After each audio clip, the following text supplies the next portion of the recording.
Mesdames, Messieurs, bonsoir et bienvenue dans cet entretien exclusif que nous vous proposons ce soir avec le professeur Amadou Mortambo. Il est syrien, ancien directeur général de l'UNESCO, le tout premier noir à avoir accédé d'ailleurs à ce poste, faudrait-il le rappeler. Celui-là dont la communauté nationale comme internationale s'apprête dans quelques heures à célébrer le centenaire. Dans ce contexte-là, il accepte de nous recevoir ici chez lui au Point E pour un saut dans son passé dont le prestige se lie forcément à l'aune de son parcours mais également de tous les combats qu'il a portés pour l'éveil des consciences. Professeur Mbow, bonsoir. Bonsoir. Merci d'avoir accepté de nous accueillir ici. Je suis heureux de vous accueillir, Faye. Merci beaucoup. On l'a dit, dans quelques heures, vous serez centenaire. Vous l'êtes déjà. Ce n'est pas tous les jours que cela arrive. C'est quoi? Qu'est-ce que ça fait de se sentir centenaire déjà? Écoutez, d'abord, je voudrais vous remercier d'être venu m'interviewer à mon domicile à Dakar, où je suis né. Il y aura en effet 100 ans demain. Ce que j'éprouve, évidemment, c'est de la reconnaissance envers d'abord ma famille, mon père, les femmes de mon père qui m'ont élevé comme leur enfant parce que j'ai perdu ma mère très tôt. Et c'était également un sentiment de reconnaissance et de gratitude à l'égard de tous ceux qui célèbrent ce 100e anniversaire. Et j'éprouve peut-être aujourd'hui à l'égard de tous une grande reconnaissance. Je suis né au Sénégal. J'ai grandi au Sénégal. Dans ma jeunesse, j'ai perdu beaucoup de camarades de mon âge qui sont morts ou de maladie ou de malnutrition parce que la vie était très dure pour eux. Et j'ai toujours pensé que je devais faire moi-même tout ce que je peux pour aider mon prochain et pour faire en sorte que le peuple sénégalais puisse vivre mieux.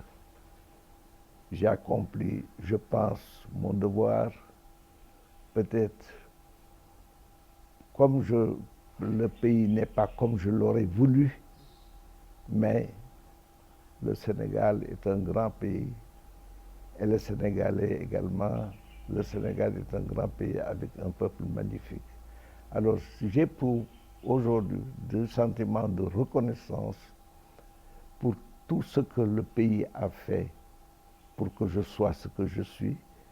Et je ne regrette rien de ce que j'ai pu faire moi-même, j'aurais pu faire mieux. Mais la vie étant ce qu'elle est, aujourd'hui, je ne peux dire qu'une chose, j'éprouve de la reconnaissance à l'égard de tous les hommes, de toutes les femmes que j'ai rencontrés dans ma vie et qui sont des êtres magnifiques. Je regrette aujourd'hui la disparition de beaucoup de mes anciens camarades avec lesquels nous avons essayé de changer les choses, c'est-à-dire de passer de la colonisation à l'indépendance et après l'indépendance d'essayer de construire le Sénégal le mieux possible. Voilà ce que j'éprouve aujourd'hui et j'ai une profonde gratitude pour mes enfants, pour ma famille, pour toutes les amis, tous les camarades qui se sont mobilisés pour essayer de rendre ce jour mémorable. Merci. Oui, vous parlez de la famille, vous parlez de la naissance, vous dites que je suis né au Sénégal.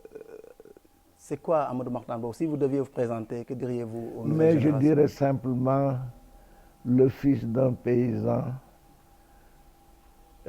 né à Ndialakhar et d'une mère née à Saint-Louis, qui est un élément du peuple sénégalais et qui jamais n'a oublié qu'il était de ce peuple, qu'il était de ce Sénégal, de cette Afrique que nous avons essayé de bâtir et que nous espérons vivre dans des conditions meilleures.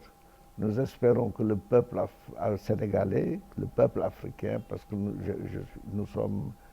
j'ai été très attaché à l'Afrique et aussi au reste du monde, le souhait de paix, de progrès pour l'ensemble de l'humanité. J'ai essayé dans ma vie d'agir le mieux possible parce que je n'ai jamais oublié ce que j'étais. Je n'ai jamais oublié ce pays, je n'ai jamais oublié le peuple de ce pays, la jeunesse de ce pays, les enfants et la jeunesse de ce pays, parce que je l'ai été et dans une période qui a été une période extrêmement difficile. Vous savez, mon enfance s'est passée dans une période, comme je l'ai dit tout à l'heure, où beaucoup d'enfants meurent et beaucoup de mes camarades d'enfants sont morts. J'ai eu la chance de survivre et d'atteindre les 100 ans. Je ne peux pas ne pas penser à tout ça. Oui, et forcément à ces événements qui ont jalonné votre vie, quand on est dans ce contexte et qu'on parvient à atteindre les sommets, mais ça c'est au prix d'énormes sacrifices. Vous savez, je considère que dans la vie, il ne faut jamais désespérer. Mais il faut toujours vouloir aller de l'avant. Toute ma vie a été une vie d'études aussi. Le savoir.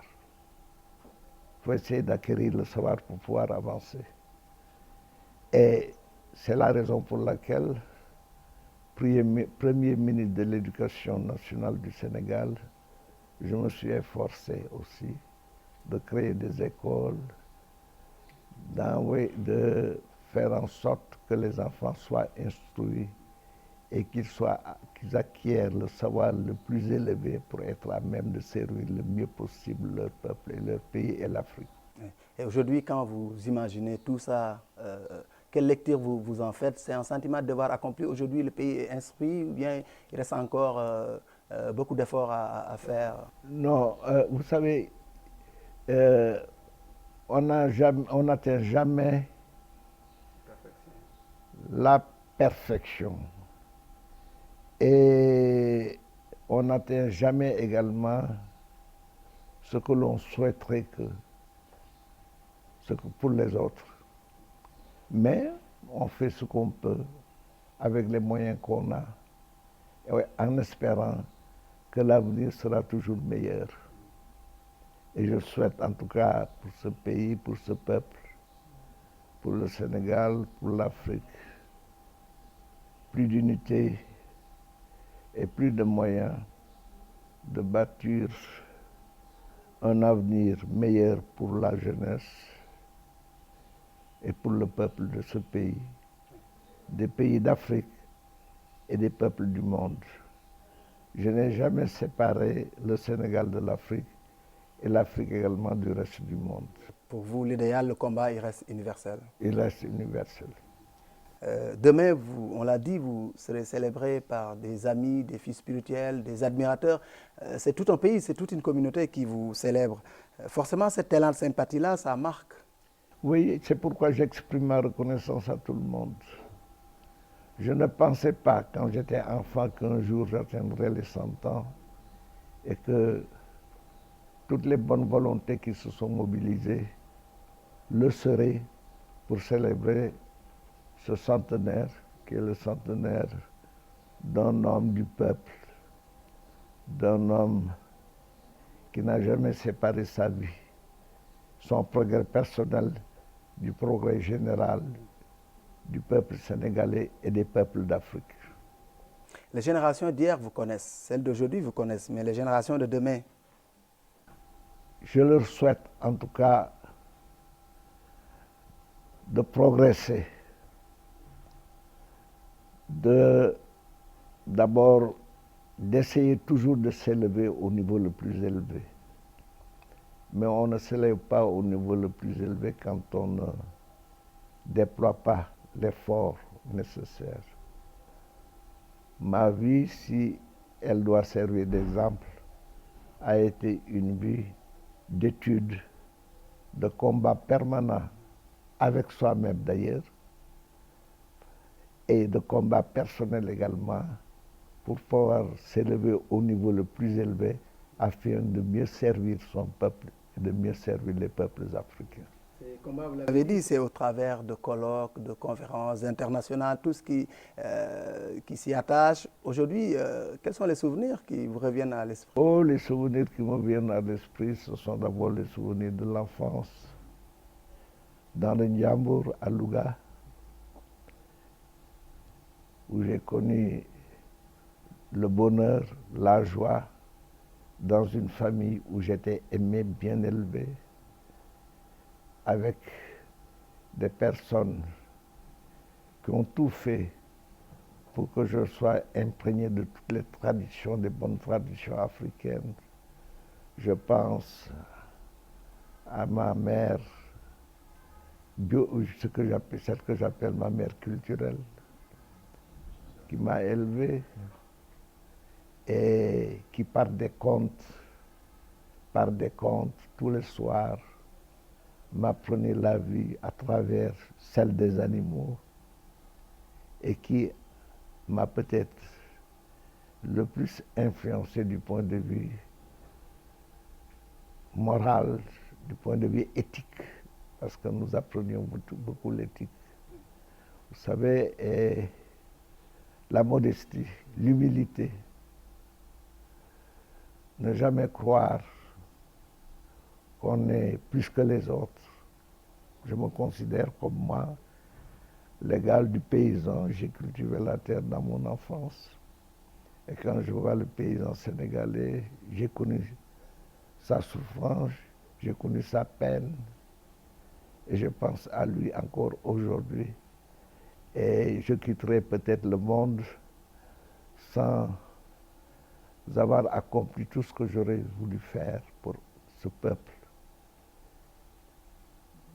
Et voilà ce que j'ai pour vous dire aujourd'hui. Et je pense aussi à mes jeunes frères, à tous les enfants de mon âge qui ont grandi avec moi et qui sont morts très jeunes de maladies parce qu'on ne pouvait pas les soigner, ou qui sont morts également de malnutrition parce qu'ils étaient mal nourris ou parce qu'ils manquaient même d'aliments. Vous savez, dans notre enfance, nous avons connu beaucoup de calamités. Mais aujourd'hui, donc, je ne peux pas ne pas penser à ceux qui n'ont pas eu la chance de vivre comme moi jusqu'à l'âge de 100 ans. Vous naissez dans ce contexte, vous grandissez l'enfance, l'adolescence. Après, forcément, vous faites votre ascension. Vous l'avez dit, vous faites votre propre chemin. C'est le service militaire. Racontez-nous un peu. Oui, vous savez, d'abord j'ai fait l'école coranique à Louga, chez Malik Sall. Et mon maître était Amadou Fall, qui avait été atteint par la poliomyélite et qui ne marchait même pas, mais qui nous a bien formés. J'étais avec 3 hommes qui ont été mes amis d'enfance. Doudou Gueye Nago, qui est devenu commissaire principal de Dakar, qui était élevé par mon père, parce que sa grand-mère était mariée à mon père. Assane Diop Pathé de Saint-Louis aussi, nous avons grandi, nous avons été à l'école coranique, nous sommes entrés à l'école française. Mon entrée à l'école française a été accidentelle, si je puis dire, parce que c'est Blaise Diagne qui est venu rendre visite à mon père en 1928, qui m'a vu et qui a demandé à mon père si j'étais à l'école française. Mon père lui a dit non. Blaise a dit Farah, mon père s'appelait Farah Ndiaye. Farah, envoie ton fils à l'école, il fera des études, il sera bachelier, il sera comme les hauts fonctionnaires français, etc. Mon père a dit non, je vais envoyer mon fils en Mauritanie pour faire des études islamiques.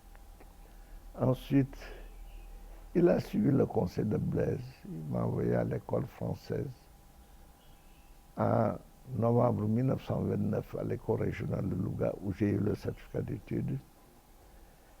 Et dans cette école, après cette école, mon père m'a amené au lycée Faidherbe à Saint-Louis. On lui a dit non, on ne peut pas l'accepter parce qu'il a plus de 14 ans. Le fait que nous allions à l'école à l'âge de 9 ans, au moins 8-9 ans. Et je n'ai pas oublié le souhait de mon père. C'est la raison pour laquelle je suis venu à Dakar quand on ne m'a pas admis au lycée pour faire des études commerciales. J'ai fait un concours d'admission comme commis expéditionnaire à la délégation de Dakar. J'ai travaillé, mais j'ai fait du scoutisme. Et le scoutisme a été salutaire. Ça vous a forgé? Parce que ça vous apprend à servir aussi.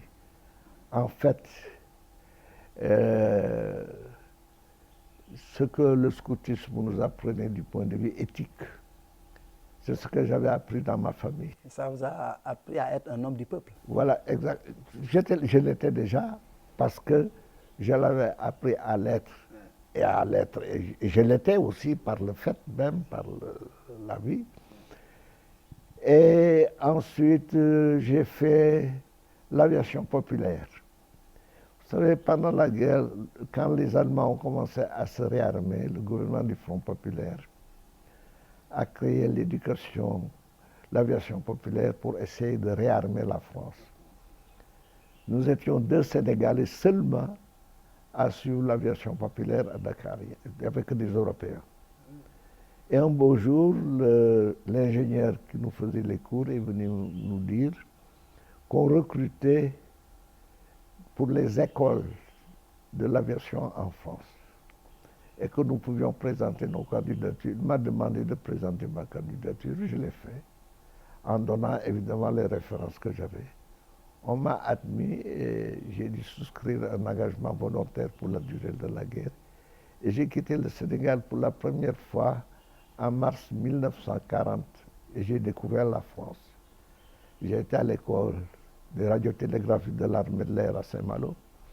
Mais quand les Allemands ont lancé leur offensive en mai 1940, qu'ils ont forcé le front français, qu'ils ont battu l'armée française en grande partie, et réussi à franchir le front, et ont commencé à aller vers Dunkerque, d'abord vers Paris ensuite. Le 13 juin 1940, Paris a été déclarée ville ouverte. Le 14 juillet, les Allemands sont rentrés dans Paris. Le 15 juin, nous avons quitté Saint-Malo, mon école s'est repliée. Et au cours du repli, j'ai été choisi avec 2 sergents français. Nous étions 2 Africains à l'école. J'ai été choisi avec 2 sergents français pour essayer de faire, de contrôler le repli de l'école. Et un matin, le lendemain matin, je tombe nez à nez, c'était le 16 juin 1940, sur les Allemands. Le temps de bifurquer, d'aller dans la forêt, nous avons échappé, les 2 sergents et moi. Je suis allé, c'était en Bretagne, je suis allé sur la côte pour tenter d'aller à Jersey et Guernesey pour rejoindre l'Angleterre et rentrer au Sénégal. Malheureusement, je n'ai pas réussi. J'étais dans un petit village qui s'appelle Lancieux, dans les côtes du Nord à l'époque, qui sont les côtes d'Armor aujourd'hui. J'ai été recueilli par des familles qui m'ont aidé. J'ai vécu là-bas pendant plus d'1 mois et quand les Allemands sont venus, un jour j'ai été intercepté par les Allemands. Ils m'ont laissé partir quand même parce que j'étais en civil, je n'étais pas militaire. Et je suis rentré au Sénégal. J'ai réussi à passer la ligne de démarcation à Poitiers, aidé par du curé d'ailleurs, par l'église de Poitiers, m'a aidé à franchir la ligne de démarcation. Je suis arrivé à Limoges, où j'ai été incorporé de nouveau dans l'armée de l'air.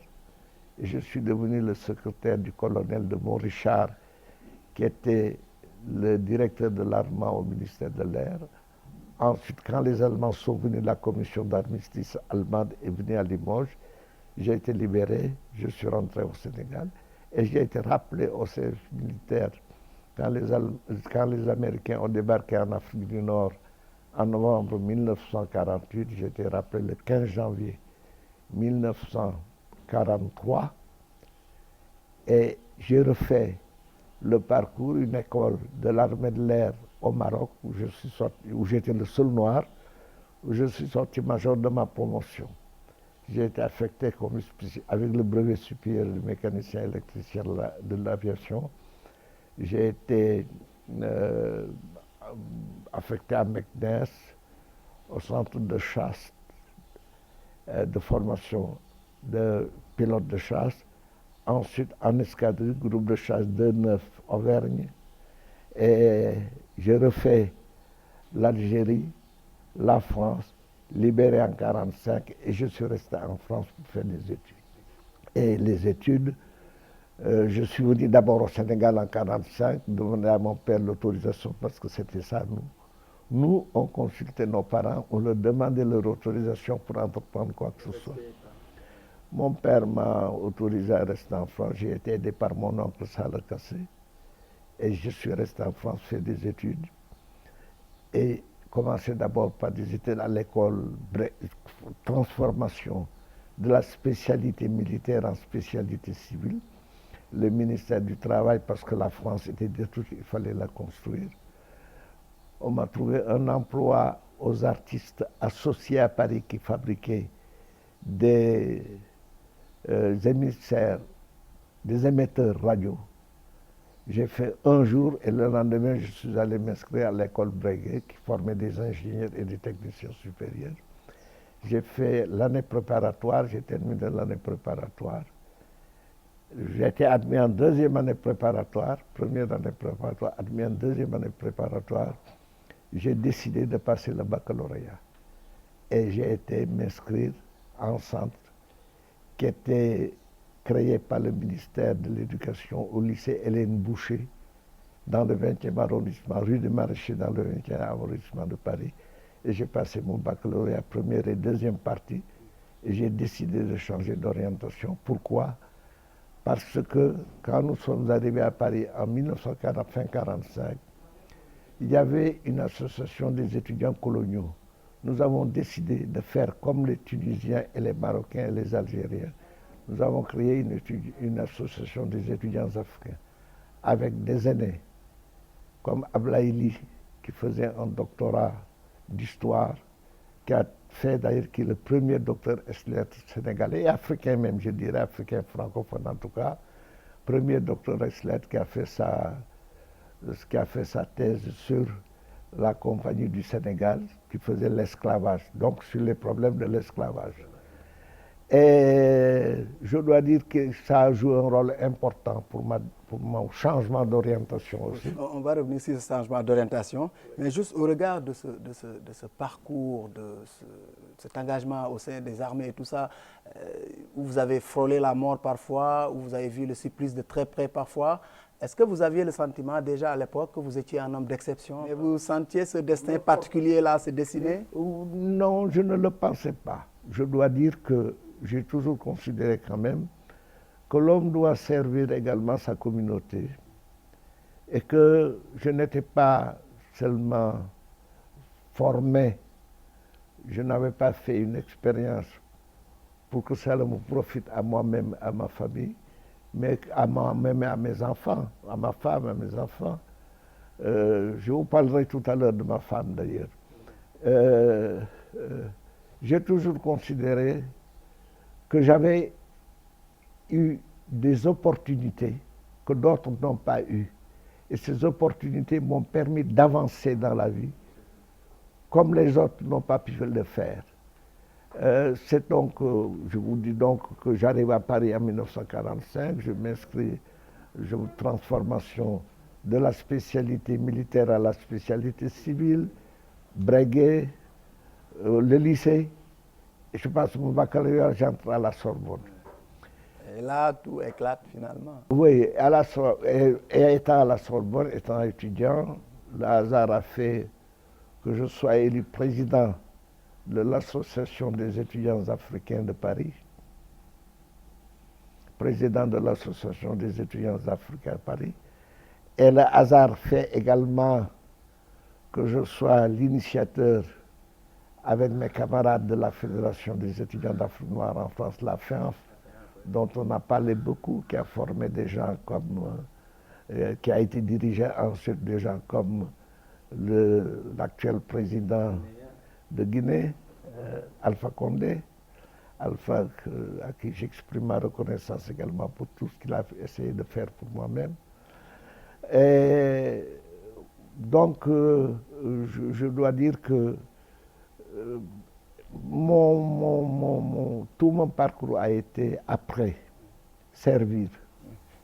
Mais la FEANF pouvait apparaître comme un déclic quelque part. Ah, la FEANF, nous l'avons créée dans la nuit du 31 décembre 1950, 31 décembre 1950 à 1951. On a fait, j'ai réuni tous les dirigeants d'étudiants des villes de France, tous les étudiants africains des villes de France. Nous devions tenir la réunion à Toulouse. Toulouse n'a pas, les étudiants de Bordeaux nous ont dit qu'ils ne pouvaient pas venir. Nous avons décidé donc, nous étions des militants, nous avons décidé donc d'aller faire la réunion à Bordeaux. Nous avons quitté Toulouse, c'était la Noël Nouvel An 1951, 1950 plutôt. Nous sommes allés à Bordeaux, nous avons tenu la conférence constitutive de la FEANF dans la nuit du 31 décembre 1950 au 1er janvier 1951. Nous avons commencé en 50 et nous avons terminé la réunion et décidé de créer la Fédération des étudiants d'Afrique noire en France. C'est une histoire très longue que je pourrais raconter. Et après, on va faire le saut pour atterrir vers l'UNESCO où vous avez été le premier noir à accéder à ce poste. Quand on parle au jeu de l'UNESCO, on a en mémoire le NOMIC dont vous étiez le précurseur et le théoricien. Oui, l'UNESCO, évidemment, a été extraordinaire pour moi. J'ai essayé de servir mon pays. J'ai essayé de servir l'Afrique. Mais à l'UNESCO, j'ai également essayé de servir le monde entier. On cite souvent le NOMIC. Il n'y a pas que le NOMIC. Nous avons agi beaucoup dans le domaine de l'éducation. Nous avons agi beaucoup dans le domaine de la culture pour montrer que tout peuple a une culture. Et le fait qu'on ait dit que les Africains étaient des sauvages, des barbares, ne tenait pas. Les Africains avaient des cultures et des cultures extrêmement riches. Mais nous avons été colonisés et les colonisateurs ont essayé de faire oublier nos cultures pour adopter les cultures des colonisateurs, mais ils n'ont pas réussi. Nous avons gardé nos cultures africaines qui sont très riches aussi. J'ai essayé également de vivre avec... À l'époque, vous militiez pour le rapatriement du patrimoine africain. Déjà. Oui, j'ai demandé le rapatriement, j'ai lancé un appel international et je suis heureux de voir que cet appel international revient à l'actualité. J'ai essayé aussi de faire en sorte que la paix soit établie dans ce monde, que tous les peuples, que toutes les cultures du monde soient considérées comme des cultures. Voilà, chaque peuple a une culture et que les peuples se connaissent à travers leur culture. Qu'on oublie le fait qu'on ne pense plus qu'il y ait les uns barbares, les autres civilisés. Chacun a sa culture et chacun a sa civilisation et que les civilisations doivent être connues. J'ai toujours prôné la coopération mutuelle dans le domaine de l'éducation, de la science, de la culture.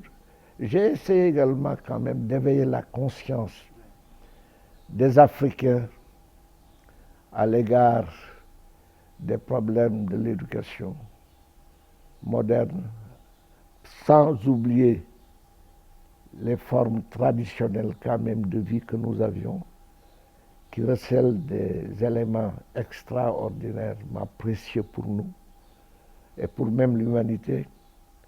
J'ai essayé aussi de faire en sorte que pendant, par exemple, la guerre froide, que tous les programmes de l'UNESCO soient adoptés par consensus, ce qui est d'ailleurs une qualité africaine. En Afrique, nos parents avaient l'habitude, quand il y avait un problème, de se réunir, de discuter jusqu'à atteindre un consensus. Ils ne quittaient jamais l'arbre à palabre. On disait il palabre, mais il palabre. La palabre, c'était pour chercher un consensus, un accord de tout le monde. Et sur la base de l'accord de tout le monde qu'on a. Ça n'avait pas plu à beaucoup. Vous étiez mis à dos à l'époque, les Américains. Oh, oui, oui, évidemment, il y a des gens qui ont des intérêts, qui considèrent peut-être qu'ils doivent dominer le monde. J'ai toujours agi contre les inégalités, contre l'injustice. Je ne peux pas supporter l'injustice. Je pense que les inégalités peuvent disparaître. La science et la technologie moderne nous offrent des possibilités de développement, un développement accordé à nos réalités, à nos besoins. Chaque peuple agit pour son propre développement. Et je pense que nous avons les moyens également de nous développer et de vivre mieux, comme tous les autres, dans les pays industriels même, les pays développés. Amadou Mahtar Mbow n'aurait jamais été tout cela ou n'aurait jamais réussi tout ce parcours-là sans son épouse. Elle fête 70 ans, vous fêtez 70 ans de mariage. Je fête mes 70 ans de mariage. J'ai rencontré mon épouse dans l'amphithéâtre dans un amphithéâtre de la Sorbonne. Nous étions tous les deux étudiants. Elle venait d'Haïti, son père était ambassadeur, l'avait amenée pour faire ses études en France. Et moi, évidemment, je sortais de l'armée, du baccalauréat, et j'étais à la Sorbonne. Nous étions deux noirs dans l'amphithéâtre. Après le cours, nous sommes allés l'un vers l'autre. Et depuis, nous ne sommes plus séparés. Mon beau-père a été extraordinaire pour moi. Il est mort. Alors, ma femme, cette étudiante venait d'Haïti. Moi, je venais d'Afrique. Nous appartenions à des milieux très différents. Mais nous nous sommes rencontrés, nous nous sommes aimés, nous nous sommes mariés. Et depuis 70 ans, nous vivons ensemble. Elle m'a donné 3 enfants. Elle a aimé mon pays, elle est sénégalaise, elle est musulmane. Elle a vécu comme moi-même. Et je dois aussi dire que peut-être sans elle, je n'aurais pas fait ce que j'ai accompli dans la vie. Pour terminer, nous allons faire un peu de poésie. Je vous rappelle ce poème de Léopold Sédar Senghor dans le Royaume d'enfance où il dit, je cite, « Je ne me rappelle plus quand c'était, je confonds toujours l'enfance et l'Éden. La vie se mêle à la mort. Il y a un pont de douceur qui les lie. » Est-ce que vous vous sentez parfois proche de cet Éden-là? Non, mon enfance n'a pas été un Éden. Mon enfance a été une enfance vécue dans une société qui vivait difficilement. Mais je dois dire que j'ai éprouvé de joie immense dans mon enfance. Vous savez, l'enfance, c'est quelque chose d'extraordinaire. Les souvenirs qu'on a de son enfance vous poursuivent toute votre vie. Quand j'étais professeur, je n'ai jamais puni un élève. Je me suis considéré comme l'oncle, le grand frère et l'oncle de mes élèves. Quand c'était les grands étudiants, je les considérais comme des jeunes frères à moi. Les Bader Thiam, etc. Et d'autres ont été, les Modignang ont été mes élèves. Les Ibrahim Fall ont été mes élèves. Et aujourd'hui, Ibrahim Fall est le président du comité, je crois, qui célèbre mon anniversaire. Alors je les considérais tous comme mes frères à moi. Et je dis donc, mon enfance n'a pas été un Éden, en partie, mais il l'a été peut-être un peu, parce que j'ai perdu beaucoup de camarades auxquels je pense aujourd'hui. Je ne les oublie pas. Aujourd'hui, on voit la famille, les petits-fils. Exactement. Les cousins, les cousines, les neveux, les nièces avec lesquels on a vécu. Merci beaucoup. Merci. Merci d'avoir accepté de nous accorder cet entretien. Nous vous souhaitons une très longue vie, encore plus de santé, que vous continuez à servir d'inspiration pour toutes les générations. Et moi, je vous remercie beaucoup également de cette interview. Merci beaucoup. Là, vous m'avez offert ce gâteau. Ça, c'est un gâteau. Oui. C'est le directeur général de la RTS. Ah, Du personnel. oui. On vous les remerciez de ma part. Oui, d'accord. Événement national. Oui. C'est un événement national. Il aurait aimé être là pour vous saluer. Il m'avait dit qu'il allait venir, mais il est un peu pris. Il a souhaité qu'on fasse ce petit geste. Oh, écoutez, je vous remercie beaucoup, Faye. Le personnel est très content.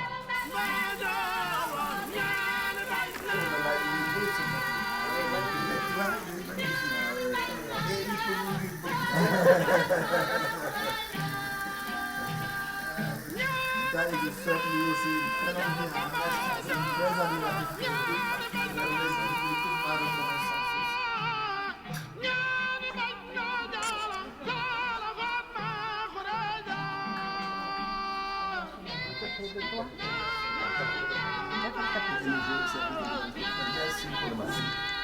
C'est ça là. Voilà, la cintara. Là, c'est ça. Voilà. Je connais ça facilement.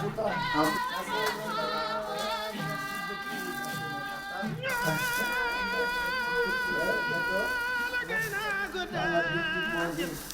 oui.